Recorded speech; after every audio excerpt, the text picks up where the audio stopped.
Evening. मैं राहुल कुमार चौधरी आज आप लोगों के लिए लाया हूँ सेमेस्टर थर्ड का सेकेंड मॉड्यूल, जिसके अंतर्गत हम पढ़ेंगे डीसी मोटर का एमसीक्यूज क्वेश्चंस जो निम्न असाइनमेंट के द्वारा दिया गया है, उसको हल करेंगे। 57 क्वेश्चन है इसमें। आर्मेचर वाइंडिंग प्रतिरोध को मापने के लिए किस उपकरण का प्रयोग किया जाता है?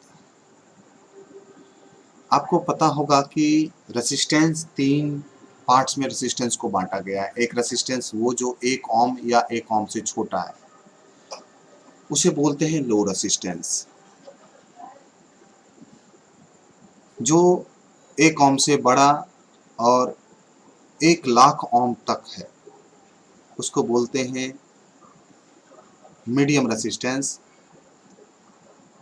और जो रेसिस्टेंस 1,00,000 ओम से ऊपर का हो, उसे बोलते हैं हाई रेसिस्टेंस। तो आर्मेचर रेसिस्टेंस को लो रेसिस्टेंस बोला जाता है। आर्मेचर रेसिस्टेंस लो रेसिस्टेंस है, इसलिए लो रेसिस्टेंस को हम लोग मेजर करते हैं केल्विन ब्रिज से। केल्विन ब्रिज से मेजर करते हैं। और मीडियम रेसिस्टेंस को सीरीज टाइप ओम मीटर से मेजर करेंगे। मल्टीमीटर से आप मीडियम रेसिस्टेंस को मेजर कर सकते हैं। और मेगर से हाई रेसिस्टेंस को मेजर करते हैं। मेगर से हाई रेसिस्टेंस को मेजर करते हैं। तो आपका सही आंसर होगा केल्विन ब्रिज। केल्विन ब्रिज से हम लो रेसिस्टेंस को मेजर करते हैं और इसमें 1 ओम या इससे छोटी की वैल्यू बताई जाती है। शॉर्ट और ओपन सर्किट के आर्मेचर वाइंडिंग का परीक्षण करने के लिए किस उपकरण का उपयोग किया जाता है? तो शॉर्ट सर्किट का पता लगाने के लिए या ओपन सर्किट का पता लगाने के लिए हम एक्सटर्नल ग्राउलर का यूज करते हैं, जिसमें कि हम आर्मेचर के अंदर आर्मेचर के चारों ओर शॉर्ट सर्किट है या ओपन सर्किट है, इसका पता लगा लेते हैं।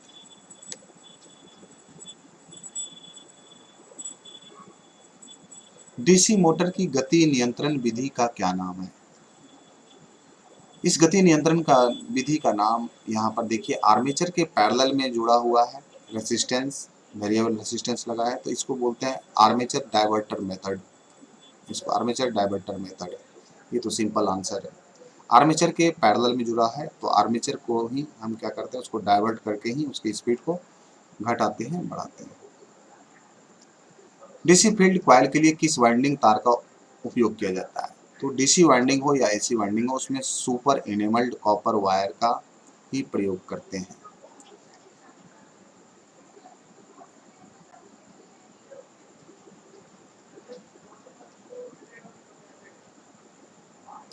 डीसी मोटर की गति की गणना करने के लिए किस सूत्र का उपयोग किया जाता है? तो डीसी मोटर की अगर गति ज्ञात करनी है, तो उसके बैक ईएमएफ को अगर उसके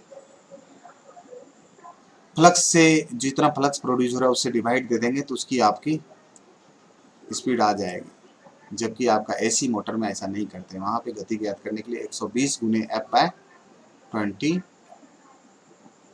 120 गुने एफ बाय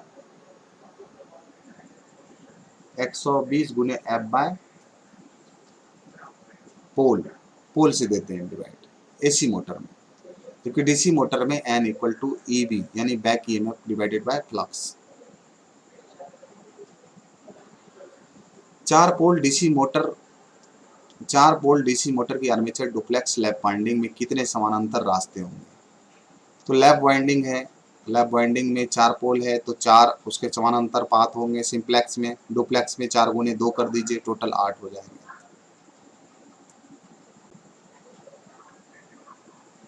डीसी मोटर में आर्मेचर के घूमने की दिशा कौन सा नियम निर्धारित करता है? तो डीसी मोटर में आर्मेचर की घूमने की दिशा लेफ्ट हैंड रूल लगाते हैं। डीसी मोटर के लिए लेफ्ट हैंड रूल है और जनरेटर के लिए राइट हैंड रूल है। तो यहाँ पे मोटर की बात किया गया है, तो यहाँ पे लेफ्ट हैंड रूल हो जाएगा।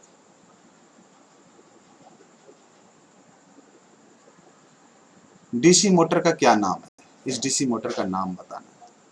यहाँ पे देखिए, डीसी मोटर का नाम आपको यहाँ पे समझ में आएगा। ये यहाँ पे डीसी मोटर ऐसा मोटर है जिसके आर्मेचर के पैरेलल में फील्ड है तो ये आपका शंट मोटर हो जाएगा, DC shunt motor. DC motor में करंट की दिशा पता करने के लिए कौन सा लगाते हैं? तो मोटर के लिए आपका फ्लेमिंग्स राइट हैंड रूल का प्रयोग करते हैं करंट की दिशा पता करने के लिए। इसका सही आंसर हो जाएगा Fleming's right hand rule. DC shunt motor में आर्मेचर द्वारा ली गई धारा की गणना करने का सूत्र क्या है? तो आर्मेचर द्वारा ली गई धारा का गणना हम करते हैं डीसी शंट मोटर में। तो डीसी शंट मोटर में सबसे पहले तो आप बी माइनस ई बी बटे आर है, आपका सही आंसर हो जाएगा ये। यानी बैक ईएमएफ में ये टर्मिनल वोल्टेज में बैक ईएमएफ को माइनस करो और आर ए से डिवाइड कर दो तो आपकी आर्मेचर धारा निकल जाएगी। डीसी मोटर में फ्लक्स की दिशा की पहचान करने के लिए कौन सा नियम लागू होता है? डीसी मोटर में फ्लक्स की दिशा को पता लगाने के लिए हम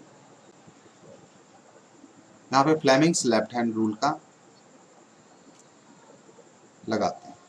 फ्लेमिंग्स लेफ्ट हैंड रूल में इसमें फ्लक्स की दिशा आपको बता दिया जाए। Name the type of DC motor, DC motor के प्रकार का नाम बताएं। तो इसमें डीसी मोटर देखिए आपका, इसमें डीसी मोटर है जो कि आर्मेचर के जस्ट पैरेलल में लगा है शंट फील्ड, तो इसको बोलते हैं short shunt compound motor, short shunt compound motor. इसमें इसलिए दो फील्ड है, एक सीरीज फील्ड है, एक शंट फील्ड है, तो इसीलिए इसको कंपाउंड, दोनों का मिश्रण है, इसलिए कंपाउंड मोटर बोला गया।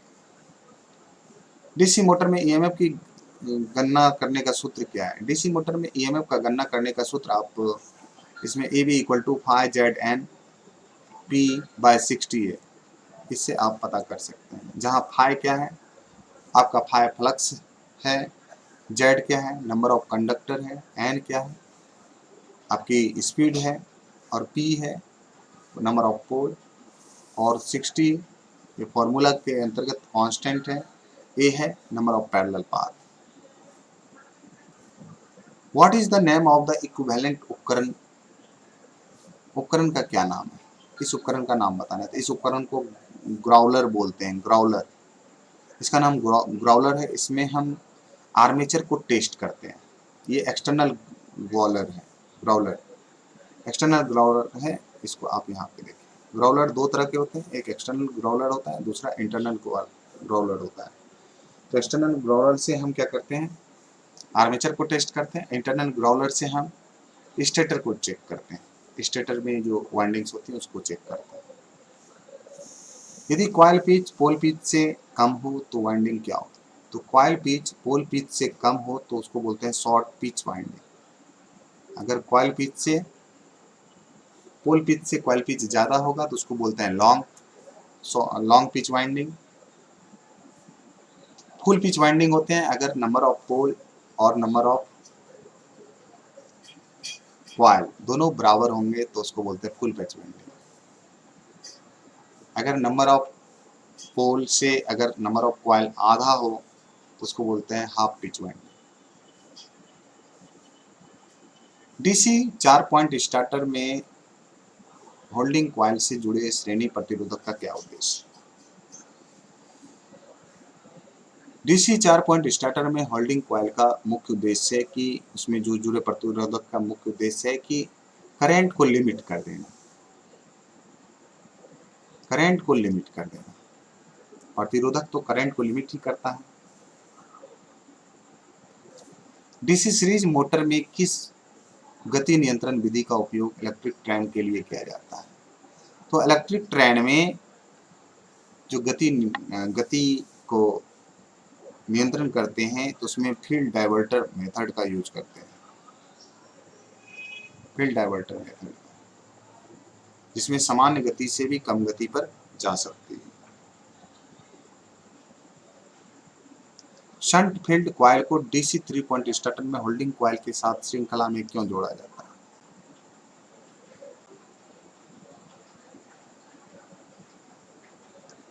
यहां पर भी वही होगा कि decrease the holding coil current, यानी होल्डिंग कॉइल करंट घटाने के लिए उसको सीरीज में जोड़ा जाता है।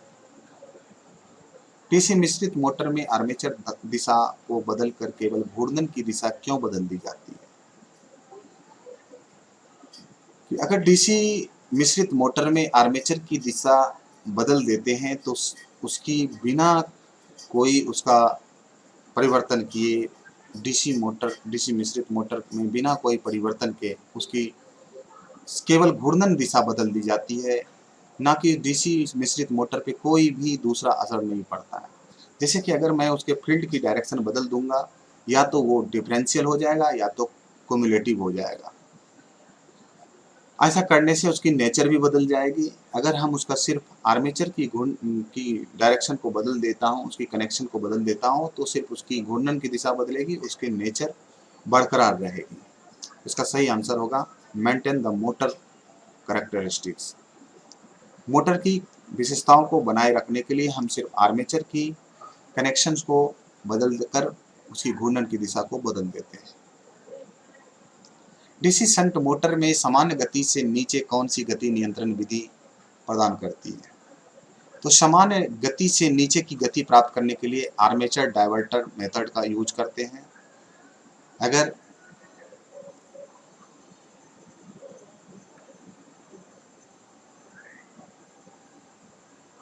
उद्योगों में डीसी मोटर्स को शुरू करने के लिए स्टार्टर्स क्यों आवश्यकता होती है? उद्योगों में डीसी मोटर्स को स्टार्ट करने के लिए हम उसके आर्मेचर करंट को कम करते हैं, जिससे कि उसकी आर्मेचर सुरक्षित रहता है। अगर हम वहाँ पे स्टार्टर का यूज ना करें तो ये 5 से 7 गुना करंट ले करके उसके आर्मेचर को जला सकती है, इसीलिए वहाँ पे स्टार्टर्स का यूज किया जाता है। कौन सी कुचालक सामग्री श्रेणी बी के कुचालक की है? इसमें फाइबर ग्लास जो है ये आपका श्रेणी बी में आता है। श्रेणी एफ के इंसुलेशन का तापमान क्या है? श्रेणी एफ के इंसुलेशन का तापमान है 155 डिग्री सेल्सियस, और ये वाई का है, ये वाई का है, और ये ए का है,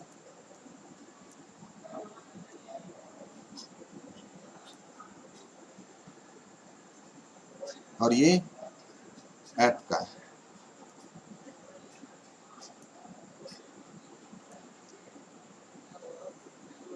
निरंतर गति ड्राइव के लिए किस प्रकार की डीसी मोटर का उपयोग किया जाता है?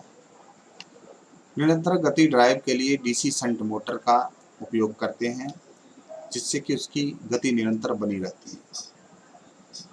डीसी सीरीज मोटर का नेचर है कि जैसे जैसे उसके पे लोड बढ़ाएंगे तैसे तैसे इसकी गति बढ़ती जाएगी, टॉर्क भी बढ़ता चला जाएगा।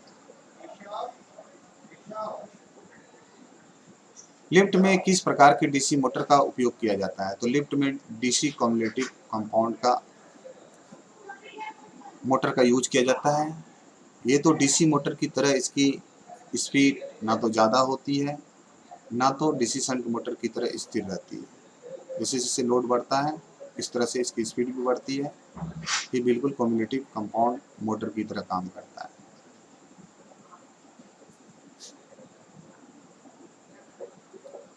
गति नियंत्रण का कौन सा तरीका डीसी मोटर में रेटेड गति के नीचे गति देता है? तो इसका आप तीन क्वेश्चन ऐसा आ चुका। इसका आर्मेचर डायवर्टर मेथड से हम गति एक सामान्य गति से भी नीचे की गति को हम लोग प्राप्त कर सकते हैं। इसमें क्या प्रभाव होगा अगर चलाने के दौरान 4 बिंदु स्टार्टर प्रतिरोध कट ऑफ हो जाएगा? तो इसमें कुछ ज़्यादा नहीं होगा, मोटर बहुत ही धीमी गति से चलने लगेगा, बहुत ही धीमी गति से चलने लगेगा, runs at slow speed. DC motor को संचालित करने के लिए आर्मेचर सर्किट में कार्बन कंपोजिशन ब्रश की आवश्यकता क्यों होती है? तो कार्बन कंपोजिशन ब्रश की आवश्यकता इसलिए होती है क्योंकि ये स्पार्क को कम कर देता है। ये स्पार्क को कम कर देता है, जिसके कारण हम कार्बन कंपोजिशन वाली ब्रश की ही आवश्यकता होती है। अगर हम मेटल और दूसरे लेंगे तो वहाँ पे आपकी स्पार्किंग ज़्यादा होगी, जिसके कारण वहाँ पे प्रॉब्लम हो सकती है। सीरीज मोटर बिना भार के आरंभिक उच्च बलाघूर्ण और गति क्यों पैदा करती है? तो आप यहाँ पे देखिए कि सीरीज मोटर बिना भार के आरंभिक उच्च बलाघूर्ण और गति क्यों पैदा करती है? क्योंकि उसके अंदर बैक ईएमएफ स्टार्टिंग में 0 होती है। जैसे जैसे उसकी गति बढ़ते जाती है तैसे तैसे उसकी बैक ईएमएफ भी बढ़ते जाती है, यानी बैक ईएमएफ उसकी गति के डायरेक्टली प्रोपोर्शनल है। तो स्टार्टिंग में बैक ईएमएफ नहीं होती है, जिसके कारण उसका उच्च बलाघूर्ण होता है और उसकी गति पैदा हो जाती है। डिफरेंशियल कंपाउंड मोटर शुरू करने से समय श्रेणी क्षेत्र को लघुपतित क्यों किया जाता है? तो आप जब भी डिफरेंशियल कंपाउंड मोटर को स्टार्ट करेंगे तो उस समय उसके श्रेणी का जो क्षेत्र है, फील्ड है, श्रेणी का जो फील्ड है, उस फील्ड को हम क्या करते हैं, लघुपतित कर देते हैं। ऐसा इसलिए करना पड़ता है ताकि उसकी एक उचित रोटेशन की दिशा बनाए रहे। अगर हम ऐसा नहीं करेंगे तो इसकी डायरेक्शन की दिशा बदल सकती है और बदल जाती है। आर्मेचर को संतुलित करने का सबसे प्रभावी तरीका कौन सा है? आर्मेचर को संतुलित करने का प्रभावी तरीका है उसकी डायनामिक बैलेंसिंग, यानी गति, उसकी गतिशील संतुलन। तो उसकी अगर गति संतुलन में है तो वो उसका सबसे अच्छा तरीका है। डीसी स्टार्टर्स के प्रतिरोध को शुरू करने के लिए किस सामग्री का उपयोग किया जाता है? तो डीसी स्टार्टर्स में आप देखेंगे वहाँ पे प्रतिरोध के रूप में आपको यूरेका देखने को मिलेगा। यूरेका आप किस डीसी कंपाउंड मोटर को अलग अलग लोड पर नियत गति से संचालित किया जा सकता है? तो आपको यहाँ पे देखिए अलग अलग गति पे नियत स्थिति में चलाया जाता है, तो वो क्यूमुलेटिव लॉन्ग शंट कंपाउंड आपको अलग अलग लोड पर नियत गति पे चलाया जा सकता है, जिसमें cumulative long shunt compound motor ऐसा है जिसको अलग अलग लोड पर नियत गति पर आप चला सकते हैं।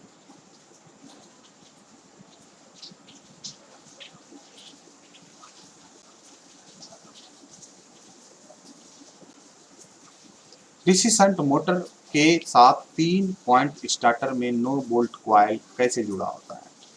यहाँ पे जो डीसी 3 पॉइंट स्टार्टर में नो बोल्ट कॉइल ये शंट फील्ड के श्रेणी क्रम में जुड़ा होता है।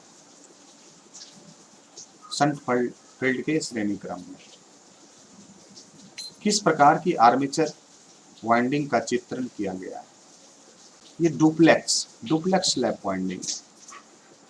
डुप्लेक्स लैप वाइंडिंग है, इसका चित्रण किया गया है इसमें। ये चित्र जो है डुप्लेक्स लैप वाइंडिंग, क्योंकि डुप्लेक्स सिंप्लेक्स लैप वाइंडिंग में एक छोड़ करके एक होगा इस तरह से, इसमें दो छोड़ करके है, ये देखो एक तीसरा में फिर पांचवा में, इस तरह से, तो ये डुप्लेक्स हो गया। यहाँ पे भी देखो एक तीसरा में पांचवा में, तो अगर एक छोड़ करके दो छोड़ करके है तो फिर वो क्या है, डुप्लेक्स हो गया। एक छोड़ करके है तो वो सिंप्लेक्स हो गया, और 3 छोड़ करके है तो वो ट्रिप्लेक्स हो गया। तो इस तरह से आप पहचान सकते हैं। आर्मेचर के लिए कौन सा ग्राउलर परीक्षण सचित्र है? यहाँ पे देखिए इस टेस्ट में जो दिया गया है इसमें ओपन कॉइल टेस्ट किया जा रहा है, क्योंकि यहाँ पे देखिए, यहाँ पे जो कम्यूटेटर है, कम्यूटेटर को एक दूसरे कम्यूटेटर को इसमें लगा करके चेक किया जा रहा है। अगर वहाँ पे कोई रीडिंग आती है तो वो ठीक है, अगर कोई रीडिंग नहीं आती है तो क्या है, वहाँ पे वो खुली परीक्षण ओपन टेस्ट कॉइल हो गया। डीसी मोटर में सामान्य से ऊपर और नीचे दोनों गतियों को प्राप्त करने के लिए किस नियंत्रण गति को लागू करते हैं?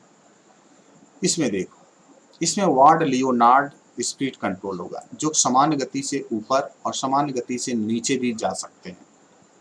और फील्ड कंट्रोल मेथड में हम सामान्य गति तक जा सकते हैं। आर्मेचर में सामान्य गति से नीचे जा सकते हैं, सामान्य गति तक फील्ड कंट्रोल मेथड में, आर्मेचर कंट्रोल मेथड में सामान्य गति से नीचे, और टेप्ड फील्ड स्पीड कंट्रोल में हम अलग अलग गति को हम प्राप्त कर सकते हैं। लेकिन ward Leonard speed control method में हम सामान्य गति से नीचे और सामान्य गति से ऊपर दोनों जा सकते हैं। कम्यूटेटर क्यों तेज चमक उत्पन्न कर रहा है? तो कम्यूटेटर अगर तेज चमक उत्पन्न कर रहा है, इसका कारण है कि ब्रश की पोजीशन सही स्थिति में नहीं होना।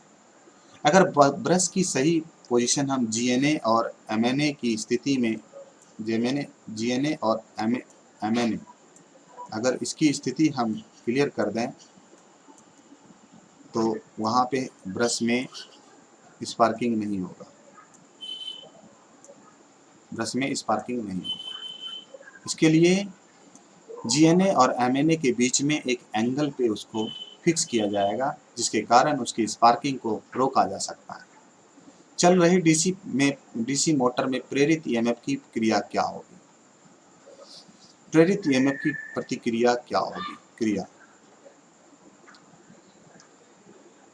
चल रही डीसी मोटर में अगर वहाँ पे जो प्रेरित ईएमएफ होगा वो अप्लाइड वोल्टेज का विरोध करता है। इसका सही आंसर हो जाएगा लागू वोल्टेज का विरोध करता है वो प्रेरित ईएमएफ। किस मोटर की ये विशेषता है? तो ये विशेषता है क्यूमुलेटिव कंपाउंड मोटर का विशेषता है। आपको सीरीज में जो मिलेगा वो मिलेगा ऐसे सीरीज का है।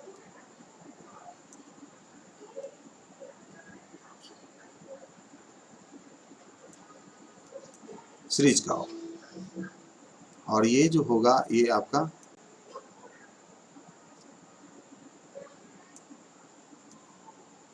शंट का हो, और ये आपका क्यूमुलेटिव का होगा। तो तीनों का आपका दिया होगा। इसका सही आंसर ये हो। 4 बिंदु स्टार्टर में होल्डिंग कॉइल से जुड़े प्रतिरोधक का क्या उद्देश्य? तो 4 बिंदु में होल्डिंग कॉइल से जुड़े प्रतिरोधक का उद्देश्य है कि उसकी एनवीसी में करंट को लिमिट करना। एनवीसी नो वोल्ट कॉइल में करंट को निर्धारित करना। ठीक है। डीसी श्रृंखला मोटर की फील्ड वाइंडिंग मोटी तार के साथ वाउंड क्यों?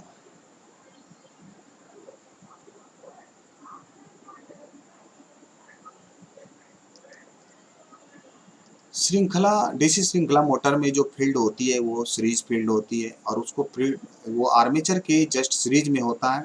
तो आर्मेचर में कितनी करंट जा रही है उसको कैरी करने के लिए, लोड करंट को कैरी करने के लिए उसमें उसको लगाई जाती है मोटी कॉइल और कम टर्न।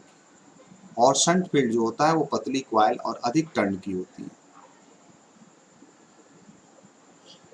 डीसी श्रृंखला मोटर का गति नियंत्रण किस प्रकार है? इसमें आप देखिए यहाँ क्षेत्र पैरेलल मेथड का यूज किया गया। यहाँ पे देखिए एक फील्ड यहाँ पे, एक फील्ड है यहाँ पे, पैरेलल मेथड से इसको किया गया, तो इसका फील्ड पैरेलल मेथड हो जाएगा। कतरनी मशीनों के लिए कौन सी प्रकार की डीसी मोटर उपयुक्त है? तो कतरनी मोटर के लिए यहाँ पे क्यूमुलेटिव कंपाउंड मोटर की जरूरत है, क्योंकि ये कतरनी मशीन एक समान गति पे चलती रहती है, तो उसको आप यहाँ पे क्यूमुलेटिव कंपाउंड मोटर को लगा सकते हैं। डीसी मिश्रित मोटरों की प्राथमिकता दी जाती है। तो डीसी मिश्रित मोटरों को प्राथमिकता दी जाएगी। इसके लिए इसका सही आंसर होगा अलग अलग लोड की आवश्यकता। जैसे जैसे लोड बढ़ती है वैसे वैसे वहाँ पर उसकी नियत गति होती चली जाती है। लोड बढ़ने के साथ उसका टॉर्क बढ़ता है, जिसके कारण उसको लोड उठाने की क्षमता उसकी बढ़ती चली जाती है। डीसी मोटर के लिए स्टार्टर की आवश्यकता क्या है? डीसी मोटर में स्टार्टर की आवश्यकता इसलिए होती है ताकि स्टार्टिंग करंट को लिमिट कर पाए, जिसके कारण उसका आर्मेचर सुरक्षित रह जाए और मोटर भी सुरक्षित रह जाएगा और काम नियमित रूप से करता रहेगा। आर्मेचर वाइंडिंग का परीक्षण करने के लिए किस प्रकार के उपकरण का प्रयोग किया जाता है? तो आर्मेचर वाइंडिंग का परीक्षण करने के लिए हम ग्राउलर का यूज करते हैं। ग्राउलर से हम ओपन टेस्ट करते हैं, शॉर्ट सर्किट टेस्ट करते हैं और अर्थ टेस्ट करते हैं। ठीक है, ये तीनों टेस्ट करते हैं। 3 पॉइंट स्टार्टर के होल्डिंग कॉइल को शंट फील्ड के साथ श्रृंखला में क्यों जोड़ा जाता है?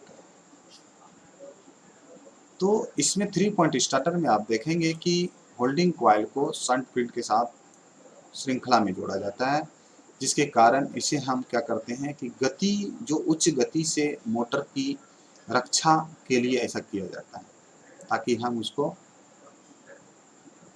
गति को घटा सकें। किस यौगिक मोटर की विशेषताओं के बदले डीओआर बदलने की सबसे अच्छी विधि है? तो आप देखेंगे कि कंपाउंड मोटर की विशेषता को बिना बदले हम इसमें क्या करते हैं, आर्मेचर करंट के डायरेक्शन को ही बदल देते हैं, जिसके कारण कंपाउंड मोटर की कोई विशेषता नहीं बदलती है और उसकी डायरेक्शन बदल जाती है, घूमने की डायरेक्शन बदल जाती है। अगर हम फील्ड के डायरेक्शन बदल देंगे या तो उसके मोटर क्यूमुलेटिव हो जाएंगे या तो डिफरेंशियल हो जाएंगे, उसके मोटर की करैक्टरिस्टिक्स बदल जाएगी। इसीलिए हम ऐसा नहीं करते हैं, हम करते हैं उसके आर्मेचर करंट की डायरेक्शन को बदल देते हैं, जिसके कारण उसकी विशेषता बरकरार रहती है और मोटर की दिशा बदल जाती है। त्रिबिंदु स्टार्टर में क्षेत्र के साथ श्रृंखला में जुड़े एनबीसी कॉइल का क्या उद्देश्य है? तो इसमें आपको त्रिबिंदु स्टार्टर में क्षेत्र के साथ श्रृंखला में जुड़े एनबीसी का उद्देश्य है कि ये गति में वृद्धि को रोकने के लिए ऐसा किया जाता है। अगर हम उसमें एनबीसी के साथ जोड़ देते हैं तो उसका में जो गति में जो वृद्धि होगी उससे बचाने के लिए हम ऐसा कर देते हैं। भारी भार के अचानक भारित करने के लिए किस प्रकार की डीसी मोटर का उपयोग किया जाता है? तो भारी भार को उठाने के लिए हम क्यूमुलेटिव कंपाउंड मोटर का यूज करते हैं, जिसके कारण ये ना तो डीसी सीरीज मोटर की तरह अधिक स्पीड, ना तो शंट मोटर की तरह कांस्टेंट स्पीड होती है। खाद मिश्रण मोटर में किस गति नियंत्रण विधि का प्रयोग किया जाता है? तो खाद मिक्सर मोटर में हम लोग सीरीज फील्ड टैपिंग मेथड का यूज करते हैं, जिसके कारण हम उसमें 3 स्पीड, आपके घर में फूड मिक्सर ग्राइंडर होगा जिसमें कि 3 स्पीड उसमें दिया जाता है, हाई, मीडियम और लो स्पीड, इस तरह से उसका किया जाता है।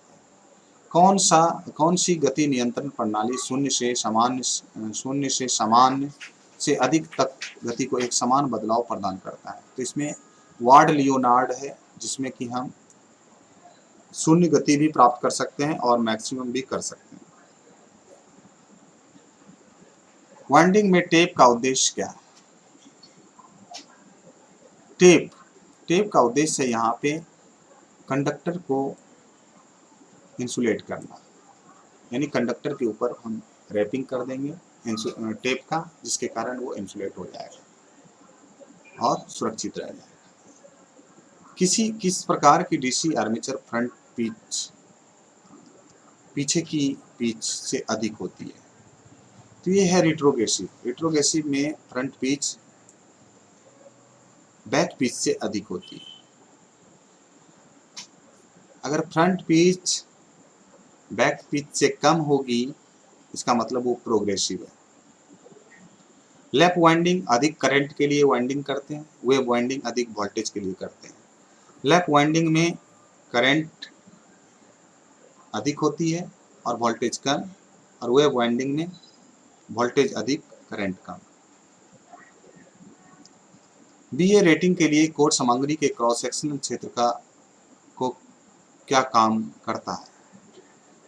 इसमें इसका आंसर हो जाएगा हाई एलॉय शीट। उच्च मिश्र धातु की चादर होती है जिसकी कि क्रॉस सेक्शनल क्षेत्र उसका बीए रेटिंग के लिए काम में आता है, जिसकी एरिया निकाल करके उसमें 7.5 में हम डिवाइड कर देते हैं, जिससे उसकी बीए रेटिंग निकल जाती है। 4 ध्रुव डीसी मोटर में आसन्न ध्रुवों में विपरीत ध्रुवता कैसे प्राप्त करते हैं? तो उसके अंदर अगर हम अलग अलग दिशा में धारा को कर देते हैं तो उसमें क्या होती है कि विपरीत ध्रुवता प्राप्त हो जाती है। अगर एक में क्लॉकवाइज देते हैं, दूसरे में तो एंटी क्लॉकवाइज देते हैं, आमने सामने में दोनों में अलग अलग पोल बन जाते हैं। रिवाइंडिंग प्रक्रिया में यह क्रिया क्या है? तो रिवाइंडिंग प्रक्रिया में यह क्रिया है कि आप क्या करते हैं, यहाँ पे वेजेस को हटाते हैं, वेजेस को निकालते हैं। यहाँ बांस की वेजेज होती है, बांस की वेजेज लगी होती है, जिसको हम इस तरह से लगा करके उसको हथौड़े की सहायता से हम इसको ढकेल करके निकाल लेते हैं। इसको बोलते हैं रिमूविंग ऑफ वेजेस। इसका सही answer removing of wages. Winding में उपयोग की जाने वाली कौन सी कुचालक सामग्री एक अत्यधिक गैर हिग्रोस्कोपिक, नमी ना सोखने वाली और अच्छी विद्युत शक्ति रखती है? इसका आंसर हो जाएगा mini lakhs paper. Mini lakhs paper होती है, mini lakhs paper white colour की होती है, जिसको कि हम कॉइल तथा स्टेटर कोर के बीच में लगा करके वहां पे कॉइल को प्रतिस्थापित करते हैं। यहाँ पे देखिए बैक पिच से फ्रंट पिच कम है, इसका मतलब ये प्रोग्रेसिव वाइंडिंग। ऊपर में देखे थे रिट्रोग्रेसिव वाइंडिंग, जिसमें कि बैक पिच से फ्रंट पिच अधिक था, तो वहां पे आपका रिट्रोग्रेसिव हो जाएगा। अब यहाँ पे देखिए आपको दिया है कि रिट्रोग्रेसिव वाइंडिंग के औसत पिच की गणना करें, जिसमें यदि आर्मेचर कंडक्टर की संख्या 14 है, स्लॉट की संख्या 7 है, ध्रुवों की संख्या 2 है। इसका जो हो जाएगा तो आंसर इसका 6 आएगा और वो इस तरह से आएगा। एवरेज पिच पता करने के लिए हम क्या करते हैं, 2, इसमें पोल पिच हमारा कितना हो गया, 2 हो गया,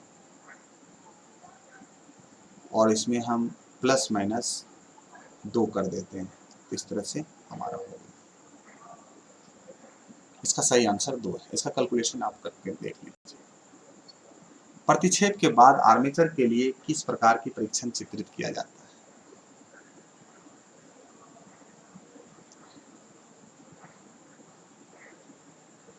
अब देखिए यहाँ पे क्या है कि एक ब्लेड है रखा हुआ, ब्लेड से टेस्ट कर रहा है, जिसका मतलब ब्लेड से टेस्ट करते हैं शॉर्टेड कॉइल टेस्ट, लघुपतित कुंडल परीक्षण इससे करते हैं। तो इस यहाँ पे अगर ये वाइब्रेट करने लगता है ब्लेड, तो पता चलता है कि जिस स्लॉट के ऊपर अगर 1 सेंटीमीटर के ऊपर पे इस ब्लेड को रखते हैं, अगर वो वाइब्रेट करने लगता है, अधिक वाइब्रेशन करने लगता है, तो वो कॉइल क्या है, शॉर्ट। वार्निशिंग से पहले नए रिवाइंड आर्मेचर को गर्म क्यों किया जाना चाहिए? तो अगर वार्निशिंग से पहले अगर नए रिवाउंड आर्मेचर को गर्म करते हैं, जिसके कारण उसकी नमी बाहर निकल जाती है और वो अच्छा काम करने वाला हो जाता है। डीसी कंपाउंड मोटर के घूर्णन की दिशा कैसे बदली जाती है? तो डीसी कंपाउंड की घूर्णन की दिशा बदलने के लिए उसके आर्मेचर में करंट की दिशा को बदल देते हैं, तो उसकी घूर्णन की दिशा बदल जाती है। डीसी शंट मोटर में क्या प्रभाव पड़ता है यदि इसकी आपूर्ति टर्मिनलों को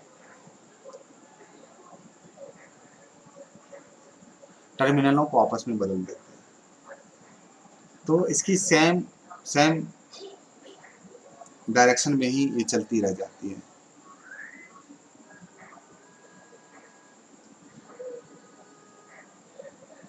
डीसी शंट मोटर में क्या प्रभाव पड़ता है यदि इसकी आपूर्ति टर्मिनलों को हम बदल देते हैं? तो इसकी गति पे कोई असर नहीं पड़ता, ये सेम डायरेक्शन में चलते रह जाते हैं।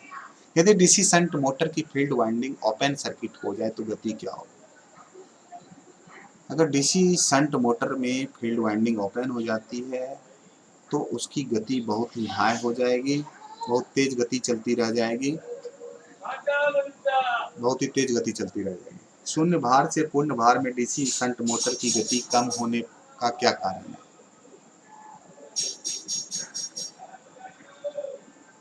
शून्य भार से पूर्ण भार में डीसी शंट मोटर की गति कम होने का कारण है कि उसकी आर्मेचर वोल्टेज ड्रॉप इंक्रीज हो रही है और जिसके कारण उसकी गति कम होती जा रही है। कौन सा वाइंडिंग दोष इस परीक्षण द्वारा ज्ञात किया जाता है? तो यहाँ पर आप देखिए कि यहाँ पे एक मल्टीमीटर लगा करके चेक किया जा रहा है, तो ये आपका ओपन कॉइल टेस्ट होगा। अगर ब्लेड लगा करके कर रहा होता तो वो शॉर्ट सर्किट टेस्ट होगा, तो यहाँ ओपन कॉइल सर्किट टेस्ट हो रहा है, तो आपका सही आंसर ये होगा। तो दोस्तों वीडियो को बनाने में काफ़ी मेहनत लगती है, तो आप लोग ज़रूर से ज़रूर चैनल को सब्सक्राइब करें और लाइक करें,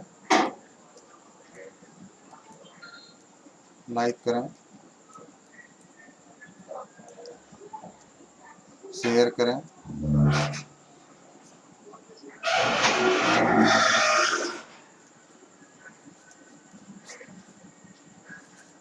सब्सक्राइब करें।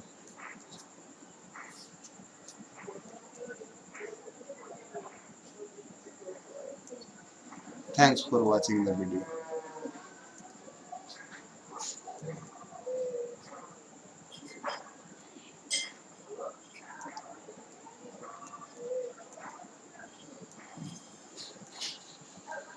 Thanks for watching the video.